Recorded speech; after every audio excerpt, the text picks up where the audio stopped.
Moving on, Steph Curry, Klay Thompson could not find their range. Again, Steph was able to get better in that fourth quarter, but it looked as if the Cavs were just playing with an urgency that Golden State didn't have. And now looking at this as a stat that we just found out, with the exception of overtime after game one, the Warriors have not had led after any quarter this series. They entered the finals as the favorite to win it all, but after game three, our basketball power index say that the Cavs are now favored, Stephen A. So how much trouble are the Warriors in? The Warriors are in a world of trouble. They lose game 4 tomorrow night. They lose the series. It's just that simple. They're not coming back from a 3-1 deficit on the Cleveland Cavaliers. It's a wrap. If the Golden State Warriors lose game 4, they will go to Golden State. They will win game 5 Sunday, and then the city of Cleveland will be celebrating its first ever NBA championship next Tuesday night in game 6. They cannot. The Golden State Warriors cannot lose this basketball game tomorrow night. It is their game 7. It is that simple. They are in a world of trouble. And here's the primary reason why, above all else, above everything that we said, not to be incendiary or derogatory, we just have to call it like we're seeing it thus far. What happened in games 1 through 3 may not necessarily happen in games 4 through 7, if there is a game 7. But I'm going to tell you what I see over the first 3 games. The Golden State Warriors are soft. It's just that simple. Cleveland is more physical. They're going at them. They're throwing bodies at them. They're not giving Steph any open shots. It's not just Matthew Dellavedova. Matthew Dellavedova is trying to fight like heck through one pick after another after another. But no matter who picks, who gets picked, all of a sudden there's another defender. Do you know how many times last night Tristan Thompson was on Steph Curry? He was right in his face because they're switching. Or LeBron was on him. Or Iman Shumpert was on him. Or J.R. Smith is on him. Steph Curry, the game plan for the Cleveland Cavaliers has been very, very simple. Absolutely, positively no open shots for Steph Curry. I don't care who else you have to leave open. I don't give a damn if they're 5 feet away from the basket. Steph Curry does not get any open three-point shots, period. There is always somebody in front of him. And as a result, Cleveland essentially has dared somebody else on Golden State to beat them. And they have not responded to the physical challenge that the Cleveland Cavaliers have thrown in their face. It doesn't matter whether it's Tristan Thompson rebounding, whether it's Mozgov attacking early, whether it's LeBron attacking the rim with abandon, whatever the case may be, defensively and offensively, Golden State has not matched Cleveland's physicality. And especially, I mean, offensively, they're a perimeter shooting team. They almost never attack the basket. David Lee comes into the game.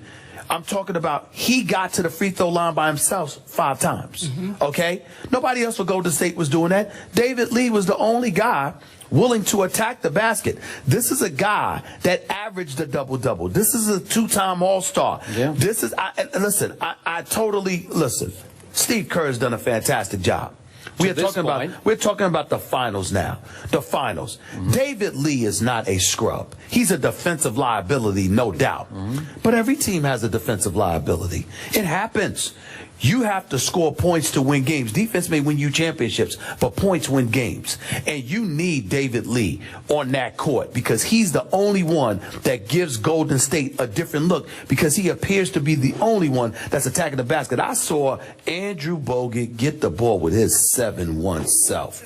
Get the ball literally about 3 feet away from the basket, bobbled it where it took him 2 extra feet away from the basket, but he was still 5 feet away from the basket, and he didn't even think to look at the basket. He threw that bad boy out like it was hot pancakes or whatever it was as quick as he possibly could.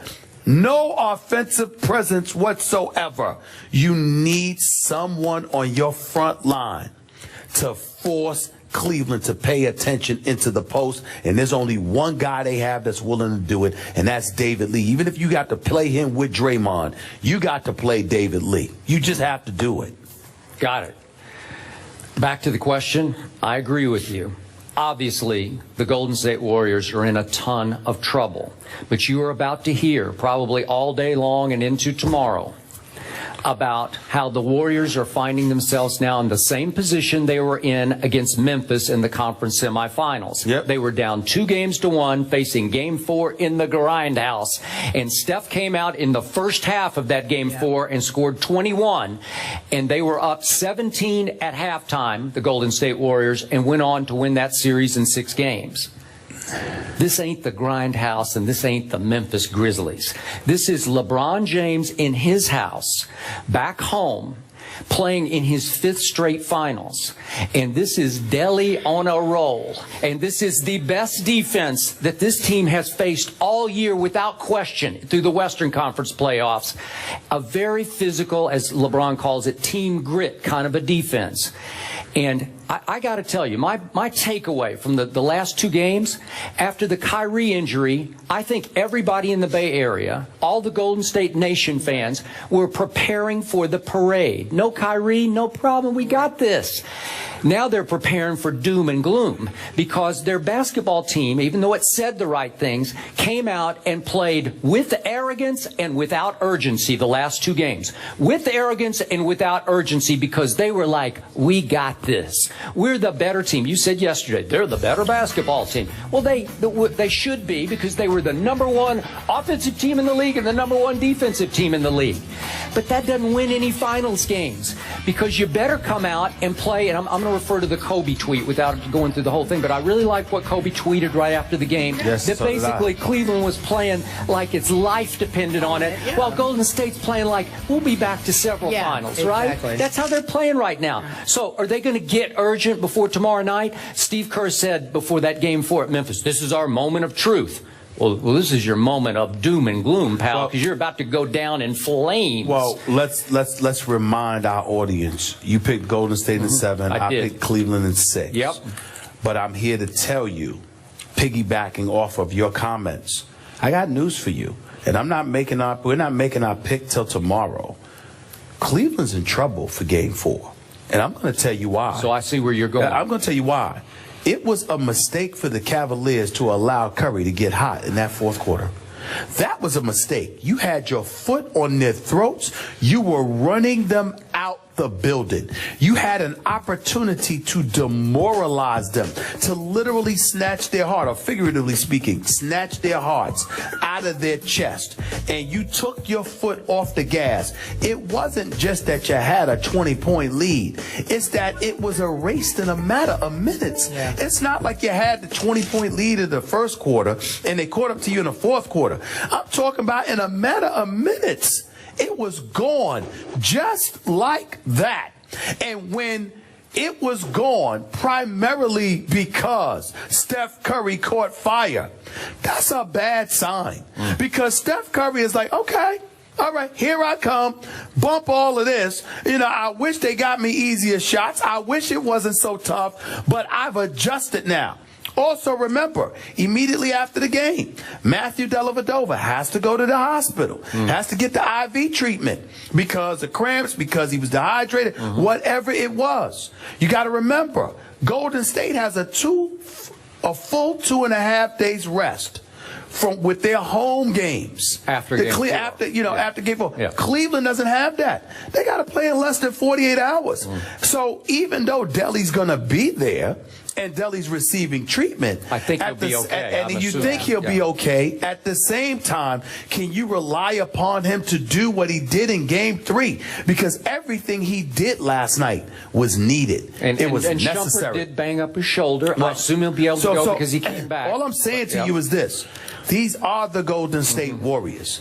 This is a prolific offensive scoring team. Steph Curry, regardless of his struggles, regardless of how inexplicable his efforts were in the first 3 quarters, this is the reigning league MVP, who I'm going to repeat is the best shooter I have ever seen. You don't let shooters catch life like that. It would have been better for him to come out smoking and then go cold the last 3 quarters. Okay, so it was for him to be cold and then get hot the last quarter. Okay, do you think he's capable of scoring 21 in the first half tomorrow night the way he did at Memphis in Game 4? Yes, but I got news for you. It doesn't matter whether he scores 21 in the first half. I think Steph Curry is capable of showing up for Game 4 and dropping 40. I think he's capable of that. And I'm just telling y'all, you understand? The city of Cleveland, the Cavaliers, all of y'all, don't get too comfortable. This is Steph Curry we're talking about here, who can pull up from 40 and do it with his eyes closed. This dude catches fire. It changes everything. But you still like your N6 prediction for the Yeah, Cavs. but we'll talk about more of this tomorrow. Okay. I'm telling you, do not get comfortable. Steph Curry is coming. You heard it here first. He's coming. He's coming. Wait. Okay? I think Delhi's coming, right? Delhi. I'm just telling you. Y'all can talk all that noise. I'm not playing with y'all because listen, I love the Golden State Warriors, but I'm really hoping that Cleveland captures the championship. I'm not rooting against you. I'll pick the Cavs at 6. I'm telling y'all, don't get happy. Steph Curry is coming. Okay, on that note, Stephen A. says Steph Curry is coming yesterday. Okay. After the game, LeBron talked about how they were motivated. They were playing as if every game mattered. And speaking of every game mattering, there is a game 4. Check it out. NBA Finals continues, folks. Warriors, Cavs. The Cavs look to make a commanding 3-game lead. Wow, that'd be crazy. NBA Countdown chips things off at 8:30. Don't forget to tune in and check that out. And then game 4 at 9 on ABC. You guys are excited about Delhi. Delhi, the defender, is great. On the other side of the break, we're talking about what he can and cannot do. First Take on the road for the NBA Finals. We're live at the Music Box. First Take, presented by Bass Pro Shops. Game 4 is tomorrow, and no team has ever overcome a 3-1 deficit. So if in fact that does happen, it will be all bad for the Warriors. Let's go Cavs. As we wrap up the show, Stephen A., I just want to give you this update. Matthew Dellavedova, we've been told, will be discharged later this afternoon from the Cleveland Clinic. He's fine. He was treated for dehydration. He'll be ready to play Game 4. Give me your thoughts on who will win. Who's going to win? You want me to go? Yeah. Yes. I glimpsed a brief sign of life from Steph and company last night in the fourth quarter. I've got Golden State winning in 7 games, so I got to tell you, they almost have to win Game 4. I will lean toward Golden State in Game 4. It will be the scariest game of the series for the Cleveland Cavaliers. Steph Curry is coming. I believe he's going to go ballistic in Game 4 tomorrow night. But I do not believe it will be enough somehow, some way. LeBron will find a way. Cleveland will go up 3-1 in this series. The Cavaliers will win tomorrow's game. 101-95. Stephen A. says that the Cavs will get it done. Skip says it will be the Warriors. He's left the crowd chanting. We'll see you tomorrow, 10 a.m. Eastern on ESPN2.